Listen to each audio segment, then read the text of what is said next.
Vi fik stillet til opgave at lave en database over nogle medarbejdere fra Føtex i Aarhus. Vi skulle selv finde på navnene, og tabellen skulle indeholde medarbejernummer, fornavn, efternavn, stilling, adresse, postnummer og bil. Det gjorde jeg så, og fandt så på nogle navne og nogle adresser sammen. Postnummer og bilen, der gik jeg så ind og slog op, og fik skrevet det ind. De datatyper, jeg har brugt, er medarbejdernummeret skal være autonummering. På den måde bliver det altid forskelligt, og det kan bruges som primærnavn. Fornavn, det er kort tekst. Efternavn, stilling og adresse. Og by er det samme. Til gengæld, postnummer, det skal være tal. Fordi at postnummer kun består af tal, så er der ingen grund til, at det skal være tekst, og på den måde undgår man fejlene. Alt det er med til at oprette den her tabel her. Og så skulle vi tage den her tabel og lave en forespørgsel på den, som ser sådan her. Og den ser kun sådan her ud, fordi vi også skulle samle kasseassistenterne kun. Hvis vi gør sådan her, og trykker spil, så har vi dem alle sammen igen. Men hvis jeg kun skal have kasseassistenterne, så skal jeg gå ind og gøre sådan her. Gå ned i kriterier under stillingen og skrive kasseassistent.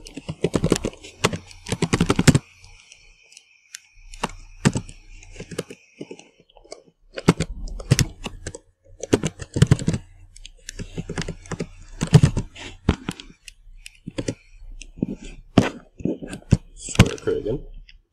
Og så kommer de igen her.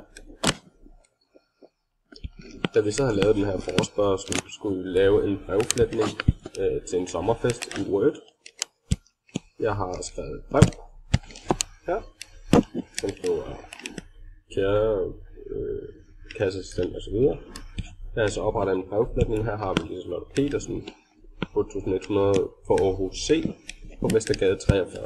Og hvis vi så går over og tjekker vores tabel forespørgsel her, så har vi Liselotte Petersen, kasseassistent, Vestergade 43, Aarhus C. Og hvis jeg vil se nogle af de andre breve, så trykker jeg bare på pilene heroppe. Så kan vi se, så kommer Trine Jensen frem, Lasse Hansen, og så videre og så videre. Oven i det fik vi også stillet til opgave, at vi skulle lave et ER-diagram. Det har jeg så lavet her i Paint, hvor man kan se, der er så opfundet en lidt fiktiv tabel, fordi det giver et bedre billede, hvis man har to tabeller. Så hvis vi tager den første medarbejder, så har vi firkanten står for tabellen, hvad selve tabellen hedder. De runde cirkler står for, hvad der er i tabellen, som fornavn, efternavn, stilling, adresse og postnummer. Så fandt jeg en tabel mere, der hedder postnummer og by, som så indeholder postnummer og bynavn.